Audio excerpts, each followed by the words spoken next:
Shalom. Kita berjumpa kembali dalam channel YouTube saya, dan kali ini kita sama-sama akan belajar suatu isu yang banyak membuat umat Kristen menjadi bingung.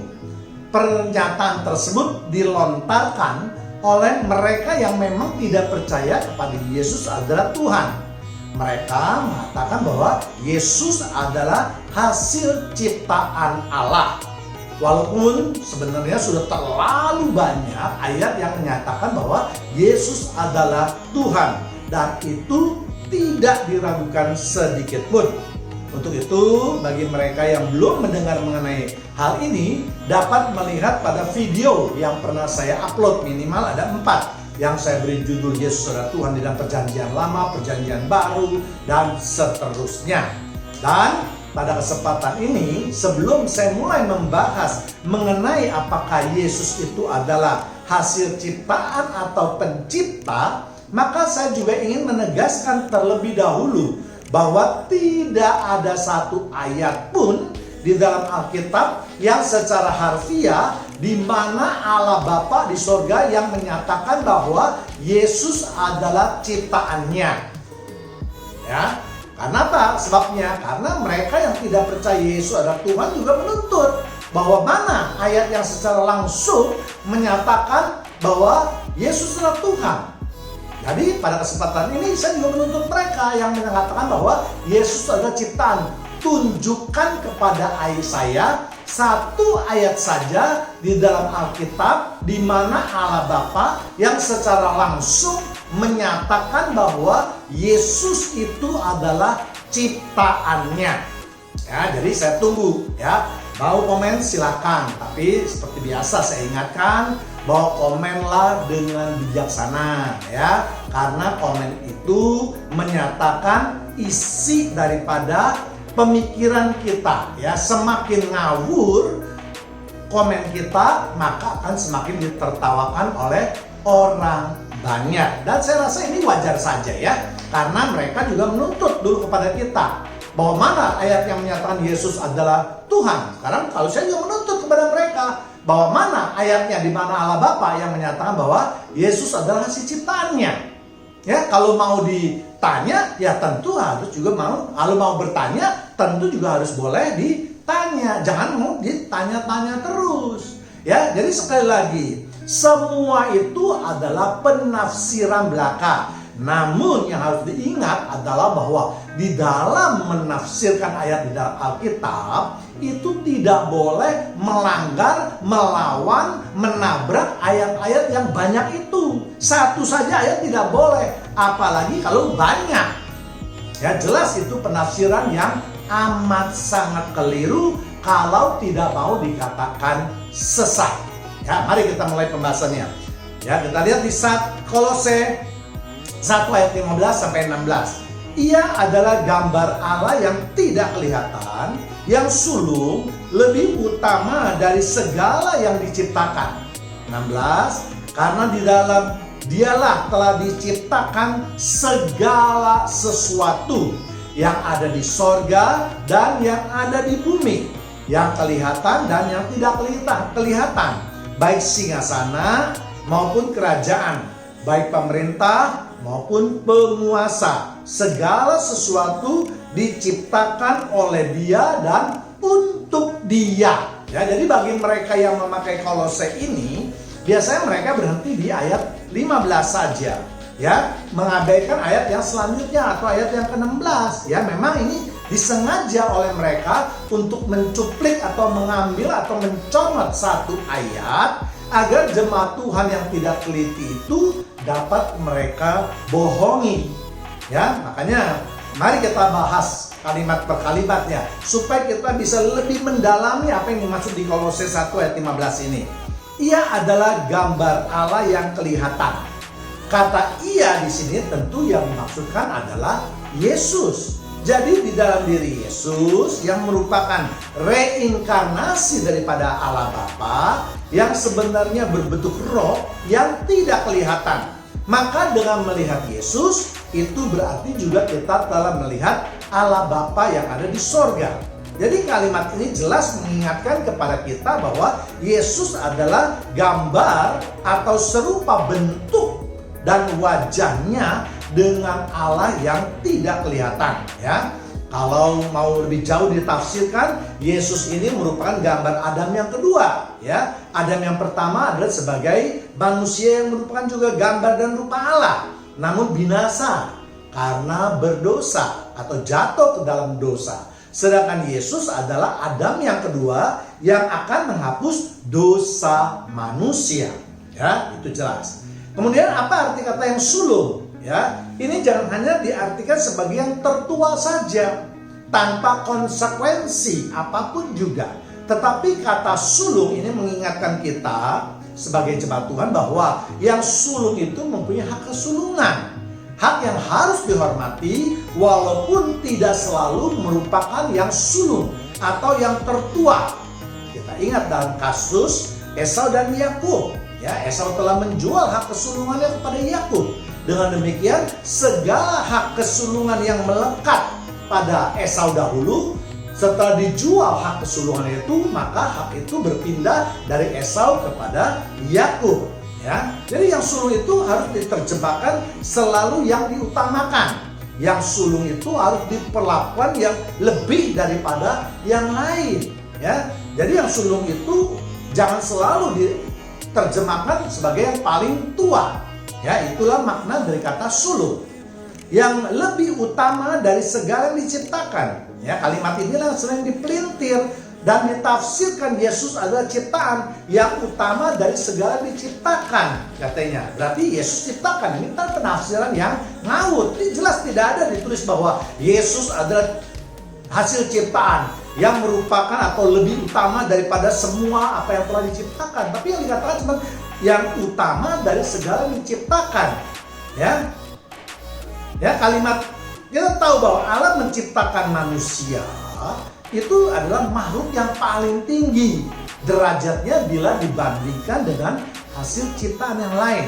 Manusia merupakan puncak daripada penciptaan Allah. Manusia itu kesayangan Allah. Tetapi Yesus adalah yang sulung, yang paling utama, yang harus diperhatikan. Ya, itu maksud dengan kata yang tadi. Ya, yang harus dihormati di antara semua ciptaannya. Jadi dari antara semua ciptaan itu, Yesus belum tentu itu yang diciptakan. Ya, memang bisa diperintilkan seperti itu, tapi nanti kita lihat di ayat 16 akan menabrak pasti. Ya, jadi hanya dikatakan bahwa yang sulung yang utama daripada semua yang diciptakan. Ya, jadi tidak bisa juga langsung ditafsirkan Yesus adalah ciptaan, tetapi yang utama dari segala sesuatu yang diciptakan. Allah mengatakan bahwa manusia merupakan ciptaan yang utama, ciptaan kesayangannya, puncak daripada ciptaannya. Tetapi ada yang lebih sulung, ada yang lebih utama, ada yang lebih tinggi, yaitu Tuhan Yesus. Ya, jadi sekali lagi, kalau kalimat ini dipaksakan untuk ditafsirkan bahwa Yesus termasuk ciptaan, jelas ini penafsiran yang tidak tepat, atau bahkan mungkin saya bisa katakan sesat. Apalagi nanti saya katakan dengan dikaitkan dengan ayat 16. Bentar lagi akan kita pelajari, ya. Kemudian kita lihat di ayat 16. Karena di dalam Dia telah diciptakan segala sesuatu, ya. Di dalam Yesus, Dialah, Yesuslah telah diciptakan segala sesuatu. Jadi Yesus itu bukan ciptaan, Yesus itu pencipta, jelas. Ya, di tangan Dialah yang telah diciptakan segala sesuatu, ya. Ya, jadi artinya sekali lagi bahwa Yesuslah yang menciptakan segala sesuatu, ya. Kalau Yesus adalah hasil ciptaan, bagaimana mungkin ciptaan dapat menciptakan? Ya kan? Atau kita beri suatu perumpamaan yang sering dalam Alkitab, ya. Seorang penjunan itu membuat bejana, ya. Bagaimana sekarang bejana itu dapat membuat penjunan? Ya, tidak masuk di akal. Tapi kalau ada juga yang menafsirkan, mereka menafsirkan, oh bisa. Allah Bapa kan mencipta, berarti Allah yang besar. Yesus juga pencipta, Allah yang kecil. Berarti dua Allah dong kalau gitu. Ya kan? Ada dua Allah. Padahal jelas orang-orang Yudaism atau orang-orang Israel itu dari sejak kitab Keluaran sudah menyatakan bahwa Allah mereka adalah Allah yang Esa, satu, Ehad. Ya, jadi bagaimana mau dibolak-balik juga tidak bisa. Ya, jelas Yesus itu bukan ciptaan. Ya, kalau Yesus juga bisa mencipta, ya pengertiannya nanti bisa kacau. Yang dicipta dan yang mencipta mana, yang dicipta yang mencipta mana, itu bisa menimbulkan debat usir yang mungkin tidak adakan habisnya. Ya. Nah, Yesus mencipta apa? Yang ada di sorga maupun yang ada di bumi dikatakan. Ya, jadi Yesus menciptakan yang ada di sorga maupun yang ada di bumi. Dan ini sesuai dengan penafsiran di Yohanes 1 ayat 3 yang mengatakan bahwa Yesuslah yang menciptakan segala sesuatu. Kita lihat ayatnya. Yohanes 1 ayat 3. Segala sesuatu dijadikan oleh Dia, dan tanpa Dia, tanpa Yesus, tidak ada suatu pun yang telah jadi dari yang segala yang telah dijadikan. Ya, jadi segala sesuatu dijadikan oleh Dia, dan tanpa Dia tidak ada suatu pun yang telah jadi dari segala yang telah dijadikan. Jadi Yohanes 1 ayat 3 ini dengan jelas gamblang menyatakan bahwa Yesus adalah pencipta. Tanpa Yesus tidak ada segala sesuatu yang diciptakan. Kemudian yang kelihatan dan yang tidak kelihatan dikatakan Yesus menciptakan semua, baik yang kelihatan seperti bumi dengan segala isinya yang nampak oleh mata maupun yang belum nampak. Ya, baik di dalam bumi misalnya tidak nampak, di dalam air yang tidak nampak, bahkan termasuk yang di sorga. Ya, jadi karena dikatakan bahwa Yesus adalah mencipta segala sesuatu. Ya, jadi yang belum ada menjadi ada. Kemudian baik singgasana maupun kerajaan. Ya, Yesus juga menguasai atau berkuasa atas semua kerajaan. Tampuk kekuasaan yang ada di dunia itu. Karena itu Yesus disebut raja dari segala raja. Ya, kemudian kita berkata lain lagi, baik pemerintah maupun penguasa. Yesus juga menguasai atau berkuasa atas segala macam bentuk pemerintahan maupun para penguasa yang menyatakan diri sebagai suatu pemimpin yang tertinggi. Ya, semua itu harus tunduk di bawah Tuhan Yesus. Segala sesuatu diciptakan oleh Dia untuk Dia. Ya, jelas kalimat inilah pemungkas yang tidak bisa dibantah lagi oleh siapapun. Yang harus ditafsirkan Yesus adalah pencipta. Ya, jadi sekali lagi bagi mereka yang memegang ayat di 15 itu, sedangkan ayat yang ke-16 itu tidak pernah dibahas atau diabaikan, jelas mempunyai maksud yang tertentu, kepentingan mereka sendiri. Ya, padahal kita tahu di dalam membaca ayat itu antara ayat yang satu dengan ayat yang lain itu saling berkaitan. Ya, kita harus baca semua ayat-ayat itu, bahkan kalau perlu pasal sebelumnya pun kita harus baca dan pasal sesudahnya pun kita harus baca supaya kita mendapat pengertian yang jelas tentang apa sih yang sedang dibicarakan oleh ayat itu. Ya, tadi jangan ambil comot satu ayat terus bilang oh Yesus pencipta, buktinya ini yang utama dari segala sesuatu yang dicipta. Wah, itu susah. Ya, makanya sekali lagi video ini jelas tidak untuk berdebat kusir, tetapi saya hanya ingin memberitakan firman Tuhan, mengcounter berita-berita yang negatif, sehingga jemaat Tuhan, khususnya umat Kristen itu tidak bingung dan bimbang. Kalau tidak ada yang membantah, nanti dipikirnya itu ada kebenaran. Ya, jadi video ini dibuat untuk membantah pendapat-pendapat yang sesat itu. Ya. Jadi sekali lagi dikatakan bahwa Yesuslah yang menciptakan alam semesta ini dan segala isinya. Semua hasil ciptaannya itu adalah untuk menyatakan kemuliaannya. Ya, bahwa Yesus ada sebelum segala sesuatu ada. Dialah yang menciptakan segala sesuatu di alam semesta ini. Dapat kita lihat di ayat 17 lagi. Ya, di Kolose 1:17. Ia ada terlebih dahulu dari segala sesuatu dan segala sesuatu ada di dalam Dia. Jadi Yesus terlebih dahulu ada dari segala sesuatu. Belum ada apa-apa, Yesus sudah ada. Nah, inilah yang disebut dengan pencipta. Ya, jadi kalau ada Allah Bapa, kemudian Allah Bapa menciptakan Yesus, berarti Yesus bukan segala sesuatu yang terlebih dahulu ada. Dia yang kedua kalau gitu dong, karena Allah Bapa kan ada. Ya, Allah Bapa menciptakan Yesus, berarti itu Yesus adalah hasil ciptaannya, sudah ada. Ya, jadi ini di Kolose 17 ini ayat 1 pasal 1 ayat 17 ini, ya jelas juga gamblang ya. Ia ada terlebih dahulu dari segala sesuatu. Segala sesuatu itu nggak ada. Kalau segala sesuatu nggak ada, ya nggak ada gitu tuh. Ya, hanya dirinya sendiri, yang lainnya tidak ada. Itu harus ditafsirkan seperti itu. Ya. Ya, jadi sekali lagi ayat 15 jelas harus ditafsirkan Yesus adalah pencipta. Kalau tidak, menabrak ayat 16, menabrak ayat 17. Ya, belum lagi di ayat-ayat lain yang mengatakan Yesus adalah Tuhan dan pencipta, ya. Kemudian kita lihat di Wahyu 22 ayat 13. Aku adalah Alfa dan Omega, yang pertama dan yang terkemudian, yang awal dan yang akhir, ya. Ya, kalau toh manusia itu masih bisa ngotot dengan pendapat bahwa Yesus adalah ciptaan Allah, lalu Yesus baru diciptakan alam semesta ini, maka dengan demikian ayat ini juga bisa mematahkan pendapat mereka. Yesus mengatakan bahwa aku adalah Alfa yang pertama, tidak ada lagi. Yang pertama, tidak ada yang pertama dari yang pertama. Ya, jadi kalau dikatakan Yesus penciptaan, ya dia berarti bukan yang pertama, dia yang kedua. Ya, menabrak lagi di Wahyu 22 ya 13. Kita lihat lagi ayat lain, yaitu di Yesaya 44 ayat 24. Beginilah firman Tuhan, penebusmu yang membentuk engkau sejak dari kandungan.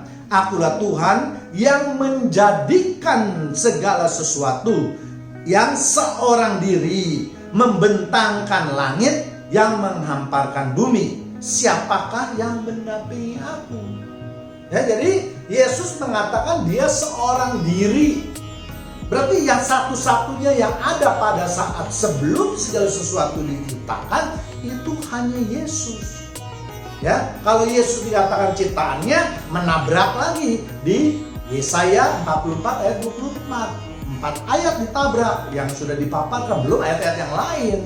Ya, jadi jelas, hati-hati jemaat Tuhan yang terkasih. Ya, jadi jelas ayat ini berbicara mengenai Yesus, karena tadi ada kata penebus.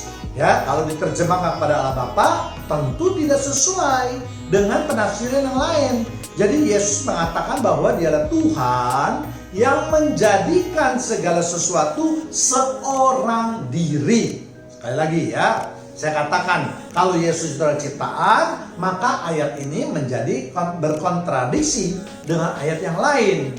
Ya, ya, jadi sekali lagi kalau Yesus adalah ciptaan, maka Yesus bersama Allah Bapa di dalam alam semesta ini, maka berarti Yesus tidak seorang diri. Apakah kita berani menyalahkan firman Tuhan? Firman Tuhan menyatakan dia seorang diri, tapi ada orang yang mengatakan bukan.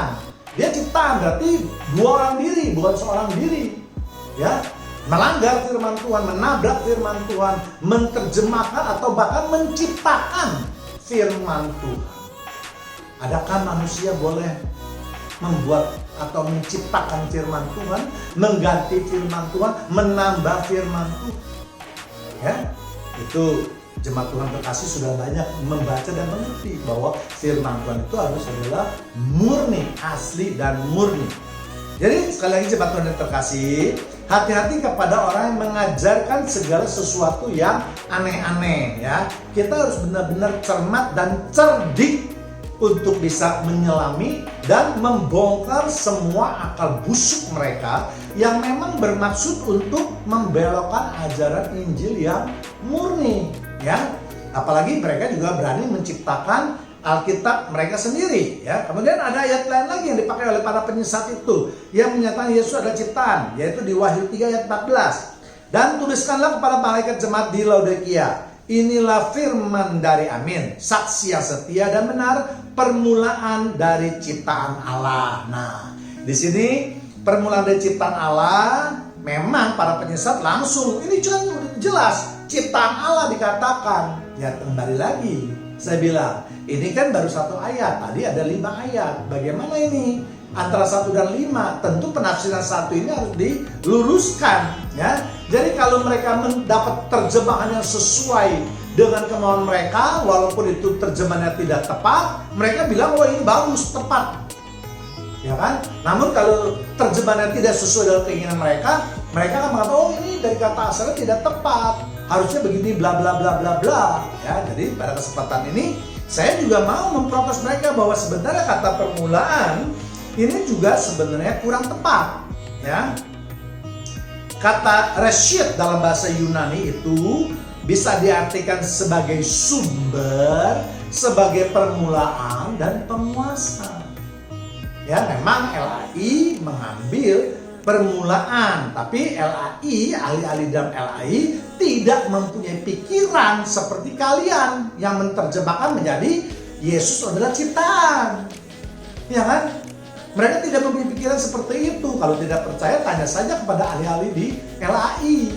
Ya, jadi kalau memang mau diluruskan, berarti permulaan ciptaan Allah itu sekali lagi tidak harus ciptaan yang permulaan dari Allah. Ya, permulaan ciptaan Allah tidak harus diartikan ciptaan yang permulaan dari Allah.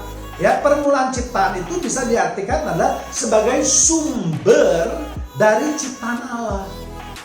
Ya, sumber ciptaan Allah. Ya, berarti pencipta kalau gitu, kalau dikatakan sumber, ya. Atau dengan kata lain, jadi kalau kita kata permulaan itu diganti dengan penguasa, itu jelas mengatakan bahwa Yesus adalah penguasa Allah. Atau kalau kata permulaan itu diganti dengan kata sumber, maka berarti Yesus adalah sumber dari ciptaan Allah. Ya, Yesus merupakan sumber atau asal dari segala sesuatu. Asal dari segala sesuatu itu apa? Yaitu pencipta. Ya, dan ini sesuai dengan konsep yang diajarkan di dalam kekristenan, ya. Dan yang terakhir, saya ingin menggarisbawahi bahwa di dalam Alkitab secara keseluruhan, tidak pernah kita diajarkan atau kita mendapatkan pengajaran yang mengatakan bahwa Yesus adalah ciptaan. Ya, balik lagi yang saya katakan, secara alkitabiah bukan ayat biah. Alkitabiah artinya semua ayat-ayat di dalam Alkitab itu harus mengerucut dan menunjang pendapat kita. Dan saya berani pastikan bahwa di dalam Alkitab tidak ada alasan apapun juga untuk menerjemahkan semua ayat-ayat di dalam Alkitab menuju satu titik, yaitu yang mengatakan bahwa Yesus adalah ciptaan. Yang ada adalah Yesus sebagai pencipta. Yesus adalah Allah. Dia adalah pencipta alam semesta dan segala isinya. Ya. Jadi pada kesempatan ini saya sudah menjelaskan antara Yesus sebagai pencipta atau Yesus sebagai ciptaan, ya. Jadi kita jangan terlalu fokus juga pada satu ayat, ya, sehingga itu bisa membawa kita pada pengajaran yang sesat. Demikianlah pemberitaan firman Tuhan pada kesempatan ini. Tuhan Yesus memberkati kita semua. Amin.